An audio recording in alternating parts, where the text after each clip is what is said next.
Kasih karunia dari Allah Bapa, kasih sayang dari Tuhan kita Yesus Kristus, dan persekutuan daripada Roh Kudus, itulah kiranya memberkati kamu sekalian. Amin. Selamat pagi saudara yang kekasih dalam nama Tuhan Yesus. Salam berjumpa kembali dalam hari yang baru ini. Sebelum kita memulai aktivitas kita, marilah kita mengizinkan hati kita untuk disapa oleh firman Tuhan yang diambil dari kitab Lukas pasal 21 ayat yang ke-34. Demikianlah bunyinya. Jagalah dirimu supaya hatimu jangan syarat oleh pesta pora dan kemabukan serta kepentingan-kepentingan duniawi, dan supaya hari Tuhan jangan dengan tiba-tiba jatuh ke atas dirimu seperti suatu jerat. Demikian firman Tuhan. Saudara, dunia ini punya alat peraga, yang dimana alat peraga itu dapat mengingatkan kita semua akan apa yang tidak disukai oleh Tuhan. Alkitab dengan gamblang menceritakan kisah tentang Sodom dan Gomora, yang dimana Sodom dan Gomora itu telah menjadi api akibat hukuman Tuhan karena Sodom dan Gomora syarat akan dosa. Di sana ada pesta seksual, ada penyelewengan seksual, dan berbagai-bagai kejahatan yang menjijikkan. Dan dicatat oleh firman Tuhan, Tuhan tidak sangat suka terhadap semua kejahatan yang telah dilakukan oleh Sodom dan Gomora. Saudara, mungkin juga di akhir-akhir zaman ini kita melihat ada banyak Sodom dan Gomora. Kita bisa lihat di TikTok, beberapa tempat baik di Indonesia ataupun di berbagai negara, kita menjumpai ada banyak dunia malam di mana-mana. Yang dunia malam itu rentan dengan dosa. Di dalamnya ada pesta pora. Orang lebih menyukai kemabukan, ada pesta seks di dalamnya, ada perempuan-perempuan yang berpakaian bikini, dan ada banyak orang berganti-ganti dengan pasangan. Ada pesta narkoba, ada penyelewengan seksual, yang dimana laki-laki menyukai laki-laki, perempuan menyukai perempuan, atau biseksual, dan segala macam jenis kejahatan yang sedang terjadi.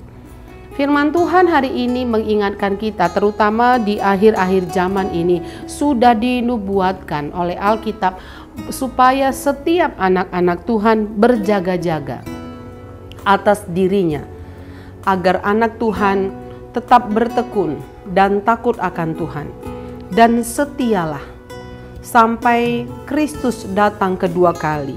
Ketika Dia datang kedua kali menjemput orang-orang percaya, didapatinya kita tidak di dalam keadaan berdosa, tetapi kita didapati dalam keadaan takut akan Tuhan.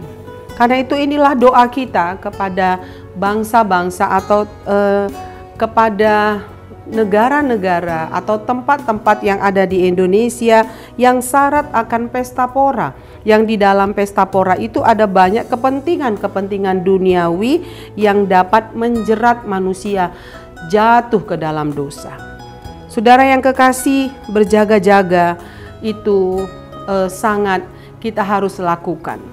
Berjaga-jaga artinya saudara kita siuman, kita mengizinkan diri kita untuk dikontrol oleh firman Tuhan. Berjaga-jaga artinya kita bijak, kita kritis menghadapi situasi zaman ini. Kita menjadi pengikut Tuhan yang tidak terkontaminasi dengan dunia, dengan kenikmatan-kenikmatan dunia yang ada pada saat ini.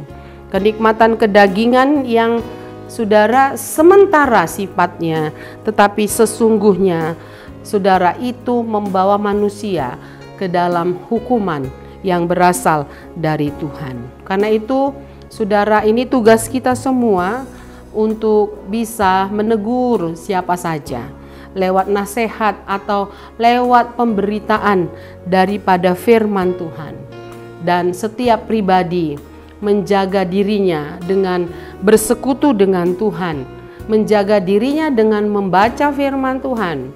Itulah yang memagari setiap orang, dan firman Tuhan mengkontrol setiap orang agar setiap orang tidak tergoda untuk mengikuti kondisi zaman yang ada pada saat ini.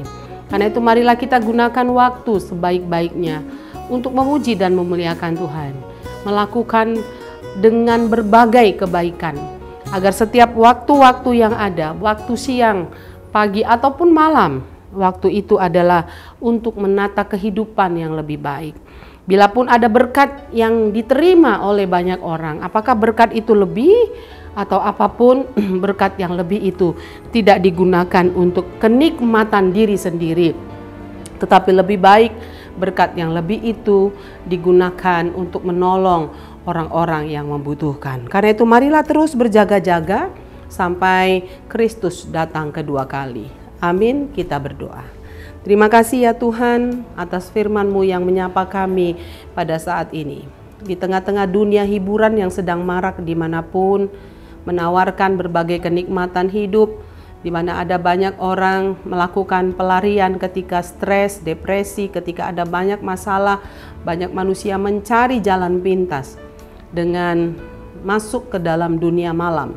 Ketika masuk ke dalam dunia malam, maka terjebak oleh alkoholik, terjebak oleh pesta pora, terjebak untuk hanya menyenangkan diri sendiri, tetapi di balik itu semua sesungguhnya telah menjerat dirinya kepada kebinasaan. Tapi firman Tuhan menyapa kami ya Allah. Tolonglah setiap kami atas segala apa yang terjadi dalam hidup kami orang-orang yang selalu terjaga akan dunia ini, agar kami kritis melihat keadaan zaman, kami tidak terjerat di dalamnya, tetapi kami menjadi umat yang setia, taat kepada firman Allah. Terima kasih ya Tuhan, tolonglah setiap orang yang telah terjelap dalam berbagai kepentingan daging, tetapi biarlah setiap orang menyerahkan hidupnya, menyerahkan tubuhnya kepada kepentingan Tuhan. Terima kasih Bapa, berkati setiap jemaat-Mu yang pada hari ini sedang melakukan aktivitasnya. Kiranya Tuhan memberikan kekuatan kepada jemaat-Mu sekalian, agar setiap aktivitas hari ini bermanfaat, berguna untuk kemuliaan bagi nama Tuhan. Anak-anak yang mencari ilmu pendidikan di sekolah, kami berdoa kiranya setiap anak juga hidup di dalam ketekunan belajar. Mereka sungguh-sungguh belajar dan taat kepada orang tua dan para guru, mereka bisa menyelesaikan pendidikan mereka pada waktunya. Anak-anak Tuhan yang dalam keadaan sakit, di rumah sakit atau dimanapun, kiranya Engkau memelihara, menyembuhkan mereka. Berkati setiap rumah tangga ada damai sejahtera yang berasal dari Tuhan. Suami istri hidup rukun dan damai, anak-anak menjadi anak-anak yang takut akan Tuhan. Berkati gereja menjadi saluran berkat kepada jemaat-Mu menyampaikan kabar baik, sukacita dan kesejahteraan. Terpujilah Engkau Bapa, kiranya Engkau mendengarkan doa kami. Di dalam nama Tuhan Yesus kami berdoa dan mengucap syukur. Amin. Salam, selamat kita beraktivitas. Nama Tuhan ditinggikan dan dimuliakan.